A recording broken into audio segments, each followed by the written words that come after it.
Bonjour à tous, on se retrouve aujourd'hui ensemble sur ma chaîne Damsel Conero pour évoquer un nouveau sujet et le fait de choisir, ou en tout cas bien choisir, sa chaussure de running.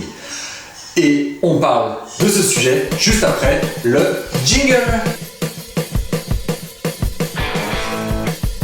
Alors oui, choisir sa chaussure de running ou de sentier, que ce soit sur route ou sur chemin, ça peut être assez complexe et assez difficile. Mais au fond, je vais vous aider à travers cette vidéo à trouver chaussures à votre pied sans forcément qu'on se prenne la tête. D'ores et déjà, la conduite à tenir devant les rayons des magasins spécialisés pour choisir votre chaussure, c'est d'adapter cette chaussure à ce que vous allez en faire.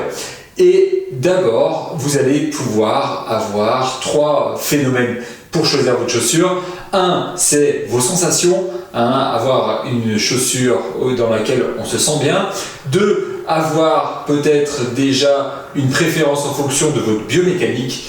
Et trois, en fonction de ce que vous allez vouloir faire avec cette chaussure, notamment en termes de performance. Ensuite, il est quand même très important de connaître sa foulée. Et pour ça, donc pas besoin d'aller dans un laboratoire, faire des tests, mais vous pouvez tout simplement vous adapter à poser votre smartphone et courir. Ça vous donnera tout simplement une très bonne indication sur le type de foulée que vous avez.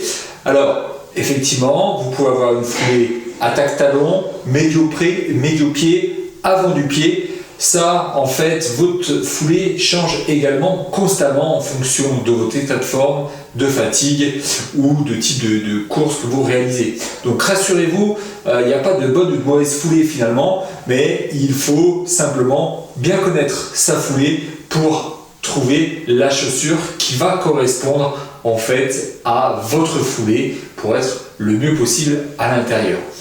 Et ensuite, en fonction du type de foulée que vous avez trouvé, et vous allez adapter votre chaussure en fonction du drop, un drop plus haut, plus bas, mais ça, rassurez-vous, je vous en parle, juste important de définir vos objectifs, car ces derniers vont permettre en fait d'avoir une bonne orientation sur votre chaussure. Typiquement, si vous partez courir sur les sentiers, vous allez plutôt vous orienter sur une chaussure de trail. Si vous partez plutôt pour courir sur route, alors à ce moment-là, il vous faut une chaussure dite de route.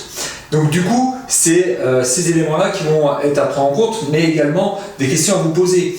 Sur quelle distance je pars, combien de fois par semaine je vais courir, est-ce que je vais utiliser mes chaussures en entraînement, en récupération, en course, quelle distance je vais faire avec mes chaussures, est-ce que je vais courir sur des longues distances ou plutôt des distances de moins d'une heure.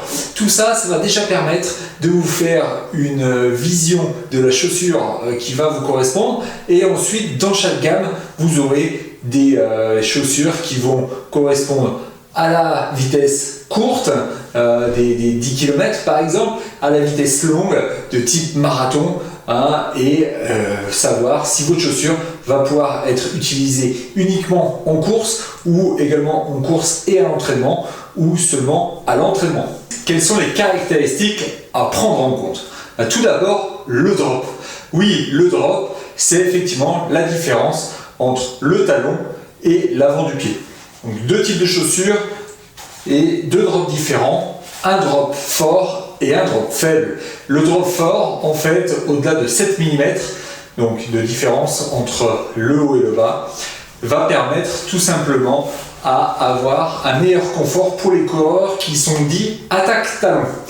Pour les autres, on est plutôt sur un drop faible de moins de 6 mm.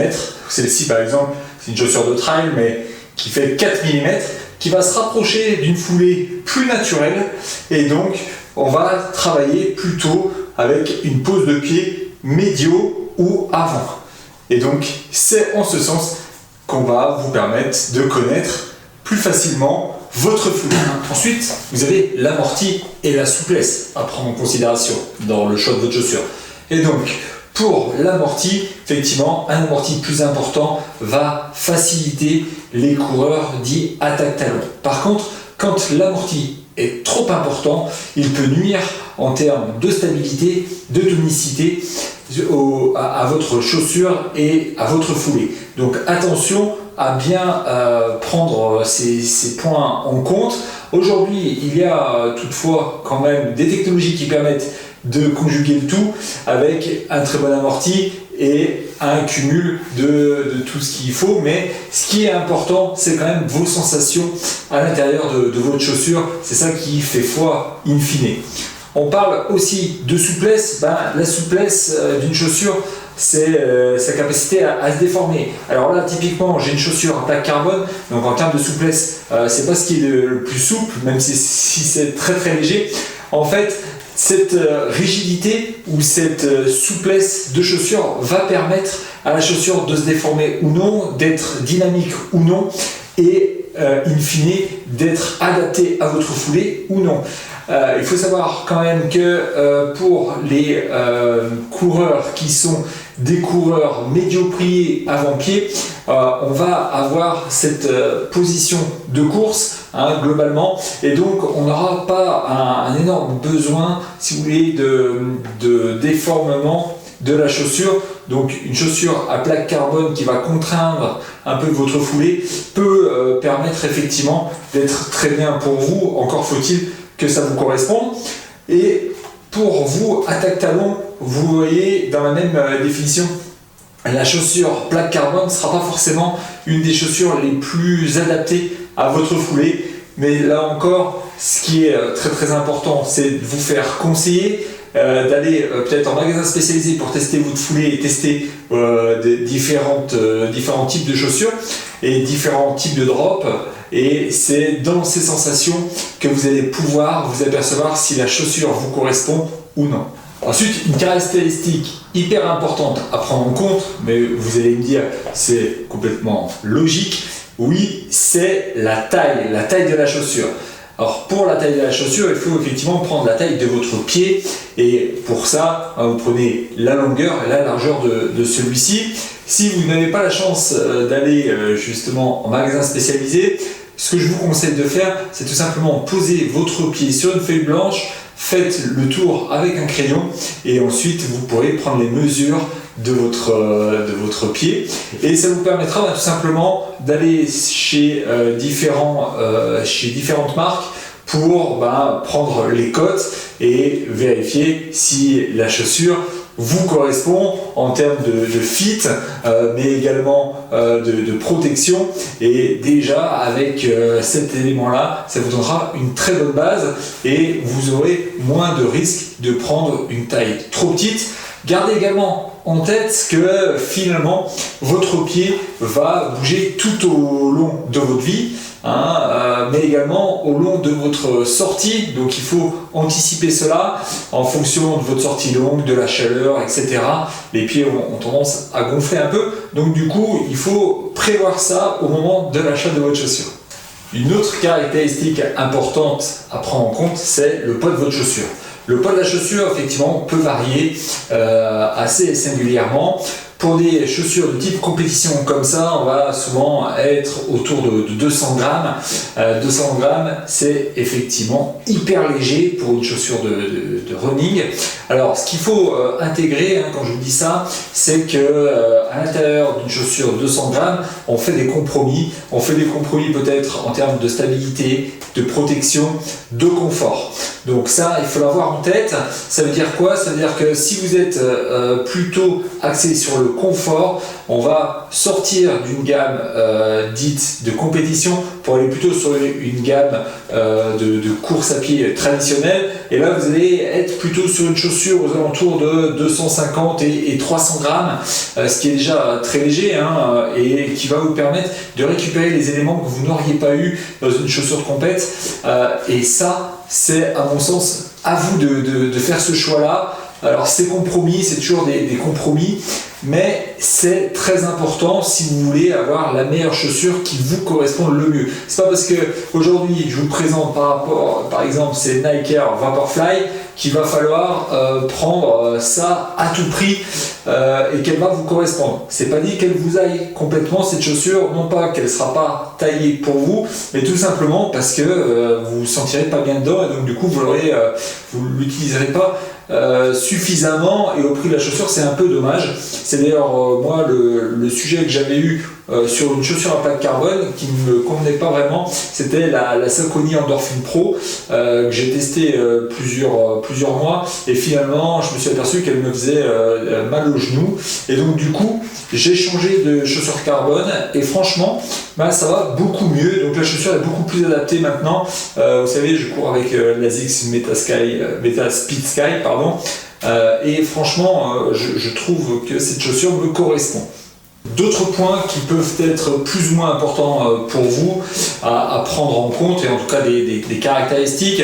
Alors il y a la respirabilité, ça y est, j'y suis arrivé, ou également la partie imperméable de votre chaussure. Alors ça peut être important ou pas. Là encore, normalement votre chaussure est censée être très très respirante. Maintenant, si vous êtes en trail plutôt en hiver, vous allez peut-être prendre des chaussures plus imperméables avec des membranes Gore-Tex ou non, ou ne serait-ce effectivement qu'une partie caoutchoutée qui va vous permettre d'éviter l'humidité avec un chausson à l'intérieur, comme par exemple une Red Light révolutive par exemple, ou responsive 2.0. Donc ça peut être un point à regarder. Après, il y a le système de lassage. Alors là aussi, encore, il en existe plusieurs. Alors le lacet traditionnel, celui-ci. Après, vous pouvez avoir le lacet mécanique. Vous savez, celui avec le système dit BOA, qu'on trouve sur des chaussures de snowboard, mais on trouve aussi chez Salomon notamment. On le trouve même maintenant sur des sacs de chez Red Light, par exemple. Donc voilà, donc ça c'est une petite innovation. C'est un petit peu plus lourd que le lacet traditionnel, forcément, mais ça a une autre tenue mécanique. Et le troisième type de lacet, c'est le lacet en silicone Gorilla avec des attaches rapides, ou les lacets Salomon aussi avec le Quick Lace qui peut permettre justement d'avoir une très bonne tenue et une tenue différente du lacet traditionnel. Deux dernières caractéristiques en fait sont le modèle homme-femme, bien évidemment, bien prendre le modèle qui correspond à son genre, et également la partie éthique. Et oui, ça maintenant c'est vraiment à prendre en compte. Est-ce que vous voulez une chaussure qui a fait le tour de la terre? Est-ce que vous voulez une chaussure qui est made in France? Voilà, toutes ces questions-là, c'est à vous d'y répondre. Vous connaissez sans doute ma position, même si effectivement on aime tout essayer, et que moi, mon job c'est aussi de vous présenter un peu tout. J'essaye de vous guider au mieux, et donc du coup, c'est pour ça que je teste aussi un peu tout ce qui se trouve sur le marché pour vous faire un retour le plus authentique possible. J'espère que cette vidéo vous aura plu, vous aidera tout simplement à trouver la meilleure chaussure qui correspond à votre foulée. Ne négligez pas le confort, c'est très très important. En tout cas, pour moi, c'est le conseil que je vous donnerai. Moi, je vous dis à très vite pour une nouvelle vidéo. D'ici là, n'hésitez pas à liker, à commenter, à cliquer sur la cloche pour ne rien rater. Et puis, je vous dis à très vite. Et d'ici là, prenez soin de vous et au de guerre.